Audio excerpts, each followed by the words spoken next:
I'm a product of southwest Missouri, where the Ozarks reaches the prairie. I grew up a barefoot boy, born in 1924, country school, on a dairy farm where we milked cows the old-fashioned way at that time. My father always had a great love for the land and thought that his prime job on that farm was to leave it better than he found it, to preserve the soil that was there, because there wasn't a lot there in actuality. So I grew up with that kind of background. I came to the University of Missouri, studied agriculture here, and again found persons who felt that the land was a priceless commodity, that a great gift to us, and that we needed to pass it on to our children and grandchildren better than we found it. So when we began to hear about biodiesel, I think immediately I said to myself that this thin, fragile layer of topsoil that we have in the United States and around the world, there's not much of it that's arable, and we're having less every year, that needs to be kept to feed people and not feed diesel trucks or automobile engines. It's my distinct privilege and honor today to announce that the new high for the Missouri Soybean Association and a new world record for soybean production is 139 bushels per acre by Kip Cullers in Purdy, Missouri. American soybean farmers built this industry. The biodiesel industry that we have today was bred and fed and led by Americans, family soybean farmers. I produce seed beans for Monsanto. They're Roundup Ready beans. They're a GMO product. 3 beans to a pod. And they get ready for harvest. Well, the leaves will be gone. The pods will be brown. That's what they look like when they're dry. Well, it's a lot bigger than a BB, but it'll be as hard as a BB. I'm just one of many of the farmer producers that Monsanto has for seed production. These are real salt of the earth dirt farmers that are out shoveling grain in their bins. We're not talking about corporations that have 100,000 acre corporate farms. Yeah, I feel like Monsanto's got the monopoly on it, yes. But they are the company that spent the money to do the technology and spent all the funds it took to find this gene and to isolate it and to develop the seed.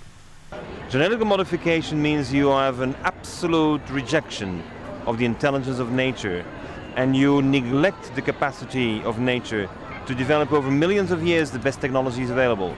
And you have a blind belief that the human species is able to do better. A blind belief. And it means you believe in the Übermensch. I don't think the Übermensch is there. I think we are the Homo non-sapiens. We don't know what we're doing. You can't fix a problem with a problem, and that's when you see, the Monsantos and the ADMs and those kinds of organizations jumping into the biofuel excitement and taking advantage of people's goodwill and looking for some kind of solution to digging up our precious fossil fuels and setting them on fire. You realize that that's exactly what's happening, is that they're trying to fix a problem with a problem, and that's not, it's not going to work that way either. Many of the things that are happening that are profitable are not necessarily good for eternity. Within 10 years, I'm probably a little more privileged than most people that have been able to go to Johnston and places with Pioneer, that within 10 years you're going to see some new genetics coming in soybeans that they're working on pod and bloom abortion, that probably 100 bushels of soybeans per acre on irrigated ground will be the norm. So yeah, it's, 2 applications, insecticide and a couple applications of like headline fungicide. They've done a lot of work on that, just protecting your investment. Clearly what we have here is the collision of old school agriculture, agribusiness as usual, and kind of the new school kind of organic consciousness, natural living, tread lightly on the earth type consciousness. These two forces are coming together to try and reckon with what's going to happen in the biodiesel industry. I don't think we're going to be 100%, organic biodiesel anytime soon. Truckers, people who just want to get out of Iraq, off of foreign oil, these guys might not have a problem so much with conventional agriculture.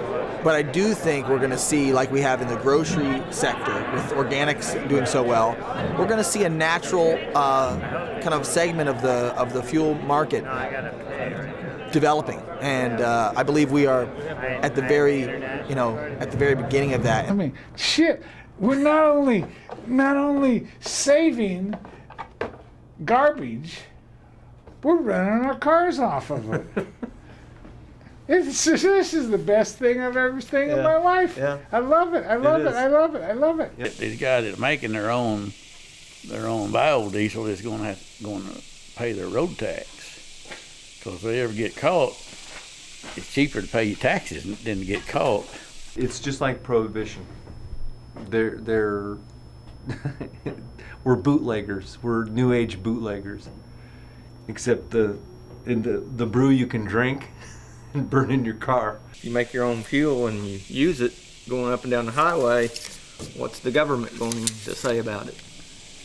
Yeah, they'll be talking about it. They'll be trying to, after it gets going a little while. Ooh. Sweet. Senor? Mmm. Great nose. Kind of reminds me of chicken schmaltz. Chicken schmaltz? Chicken schmaltz. Jack? Cheers. Cheers.